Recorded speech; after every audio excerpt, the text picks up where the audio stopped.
नमस्कार. माझं नाव ज्ञानेश्वरी सचिन ढोबळे. मी इयत्ता 11वी मध्ये शिकते. माझा गट क्रमांक आहे 2 आणि माझा विषय आहे सावरकरांच्या मनातील हिंदू. राष्ट्रार्थ भव्य कृती काही पराक्रमाची, ईर्षा निजांतरी धरुनी करावयाची, ही हिंदू भू परमश्रेष्ठ पदास न्याया, आम्ही कृती नित करू झिजवून काया. खरोखरच काही माणसं मुळात जन्माला येतात तेच एखादं जीवित कार्य पूर्णत्वास नेऊन पुढच्या पिढ्यानपिढ्या दीपस्तंभासारखं मार्गदर्शन करण्यासाठी. आपल्या जीवनातील प्रत्येक क्षणात व त्या क्षणातील प्रत्येक श्वासात फक्त हिंदू भूमीच्या उद्धाराचा विचार करत आपलं अवघं जीवन स्वातंत्र्य वेदीवर समिधेप्रमाणे अर्पण करणारे स्वातंत्र्यवीर सावरकरच आजच्या युगाचे खरे महानायक मला वाटतात. सावरकरांनी वयाच्या 14व्या वर्षी अष्टभुजा देवी समोर शपथ घेतली. मारिता मारिता मरे तो झुंजेन, देशाच्या स्वातंत्र्यासाठी मरेपर्यंत लढेन. या युद्धात एकतर हुतात्मा होईल नाहीतर मातृभूमीच्या चरणी राज्याभिषेक करेल. शपथ घेऊन स्वस्थ बसतील ते तात्याराव कसले.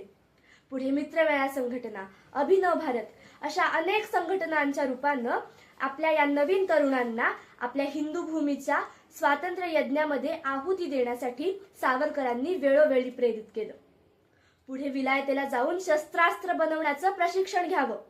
भारतात परतून या तरुणांना ते शिकवावं आणि बलाढ्य वाटणाऱ्या त्या इंग्रज सेनेला त्यांच्याच भाषेत सडेतोड उत्तर द्यावं, यासाठी सावरकरांच्या जीवाचा आटापिटा सुरू होता. याच दरम्यान त्या क्रूर इंग्रजांनी सावरकरांवर देशद्रोहाचा खटला लावला. हा खटला लागल्यानंतर या जगाच्या पाठीवर कुणालाही कधीच न मिळालेली, न मिळावी अशी दुर्मिळ 2 जन्मठेपांची शिक्षा सावरकरांना देण्यात आली. इतकी मोठी शिक्षा होऊनही आपल्या ध्येयाप्रती अढळ विश्वास बाळगणारे स्वातंत्र्यवीर सावरकर तुरुंगात भेटायला आलेल्या आपल्या पत्नीला म्हणतात, 4 काटक्या जमवून चूल पेटवणं आणि घरटी बांधणं यालाच जर संसार म्हणत असतील तर असा संसार कावळे आणि चिमण्याही करतात ग. त्या संसाराचा मोह होऊ लागला तर एकच गोष्ट ध्यानात ठेव, आज जर आपल्या संसाराचा धूर झाला तरच उद्या भारतातील घराघरातून सोन्याचा धूर बाहेर निघेल. इतका प्रचंड आत्मविश्वास बाळगणारे स्वातंत्र्यवीर सावरकर आपल्या हिंदू भूमीपासून कित्येक मैल दूर होते. अंदमानातील त्या 10x10च्या कोठडीत सावरकरांनी 10 वर्षे व्यतीत केली. इंग्रजांनी त्यांचा प्रचंड छळ केला. त्यांना कोलूला जुंपलं, बैलाप्रमाणे राबवून घेतलं. पण अंदमानातील किडे पडलेलं अन्न, तिथल्या अमानुष शिक्षा, सतत होणारा अपमान याने थकून त्रासून जाईल ते सावरकरांचं शरीर कसलं. सापविषारी मातृभूमीचा येई घ्यायात चावा, अवचित गाठुनी ठकवुनी भुलवुनी कसाही ठेचावा, असं सावरकरांचं स्पष्ट मत होतं. कारण या आपल्या हिंदू भूमीला सुटकेचा श्वास दिल्याशिवाय शरीर त्यागणं तात्यारावांना देखील मान्य नव्हतं. आणि म्हणूनच त्या इंग्रज सेनेच्या विरुद्ध लढण्यास सक्षम असणारा, असा आपल्या राष्ट्रप्रेमाने ओतप्रोत असणारा तरुण म्हणजे हिंदू, अशी सावरकरांची विचारसरणी होती. आणि याच विचारसरणीचा आत्मा होता हिंदुत्व. सावरकरांचा ध्यास होतं हिंदुत्व, सावरकरांचा श्वास होतं हिंदुत्व. सावरकरांचा मान हिंदुत्व, सावरकरांचा प्राण हिंदुत्व. सावरकरांसाठी राष्ट्र धर्म होतं हिंदुत्व, सावरकरांसाठी धर्म राष्ट्र होतं हिंदुत्व. आणि यामुळेच सावरकरांनी हिंदुत्वाची केलेली सिंहगर्जना सर्वज्ञात सर्वश्रुत आहेच. आ सिंधू सिंधू पर्यंत यस्य भारत भूमिका, पितृभू पुण्यभूश्चैव सवयी हिंदुरिती स्मृतः.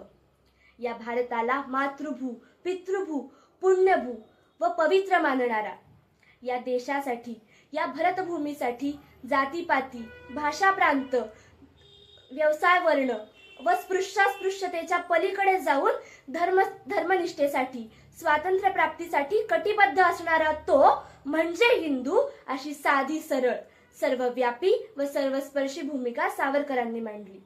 आणि म्हणूनच अस्पृश्यता हा हिंदुत्वाला लागलेला कलंक आहे व तो तात्काळ नष्ट झाला पाहिजे, यासाठी सावरकरांनी आतोनात कष्ट घेतले. त्याच काळात भारतात लागलेली रोटीबंदी, बेटीबंदी, स्पर्शबंदी, शुद्धबंदी, सिंधुबंदी या सप्तबंदी सावरकरांच्या मते हिंदू समाजाच्या पायातील 7 बेड्या होत्या. त्या बेड्या तोडण्यासाठी सावरकरांनी विदेशीची होळी तर केलीच, पण त्याचबरोबर पतित पावन मंदिराची निर्मिती, आंतरजातीय विवाह लावून देणं, सहभोजन चळवळ अशी अनेक सुवर्ण कार्य देखील केली. करावी कृती नामुखे ती वदावी, कृतीने कृती संतती वाढवावी. कृतीचा कशाला नगारा झडावा, कृती ही न वाचाळ हिंदू नसावा या ओळी सावरकरांनी सार्थ ठरवल्या. विचारी, क्रांतिकारी, हिंदुत्वनिष्ठ असलेले कर्मयोगी पुरुष म्हणजे सावरकर. आपल्या कवितांमधून, विचारांमधून फक्त राष्ट्रप्रेमच नव्हे तर कारुण्यरस, वीररस आणि हिंदुत्वाच्या ज्वलंत ठिणग्या पेटवणारे आधुनिक कालिदास म्हणजे सावरकर. आणि हेच सावरकर आम्ही देशसेवेचं घेतलेलं, स्वातंत्र्य प्राप्तीचं घेतलेलं व हिंदू राष्ट्र निर्मितीचं घेतलेलं व्रत म्हणजे केवळ वरवरचा संकल्प नव्हे हे त्या इंग्रजांना ठणकावून सांगतात की घेतले व्रत नहे आम्ही अंधतेने, लब्ध प्रकाश इतिहास निसर्ग माने, जे दिव्य दाहक म्हणून सावयाचे, बुद्ध्याची वाण धरिले करी हे सतीचे. सावरकरांचे हेच व्रत आपण पुढे चालवण्यासाठी, आपल्याकडून धर्माची, हिंदुत्वाची व देशाची सेवा घडण्यासाठी एक राष्ट्रप्रेमी हिंदू म्हणून मी सावरकरांकडे धर्मनिष्ठेचं, हिंदुत्वनिष्ठेचं व्रत मागते. आणि त्यांच्याच विचारांमध्ये वाढलेला, त्यांच्याच विचारांमध्ये घडलेला हा भारत देश आणि या भारत देशाच्या सर्व नागरिकांच्या वतीने मी सावरकरांना एकच आश्वासन देऊ इच्छिते की कार्याकर्ता अपुरे पडलात, झुंजत खंती नको पुढे. कार्याकर्ता अपुरे पडलात, झुंजत खंती नको पुढे, कार्य चालवू गिरवित तुमच्या, पराक्रमाचे आम्ही धडे, पराक्रमाचे आम्ही धडे. धन्यवाद.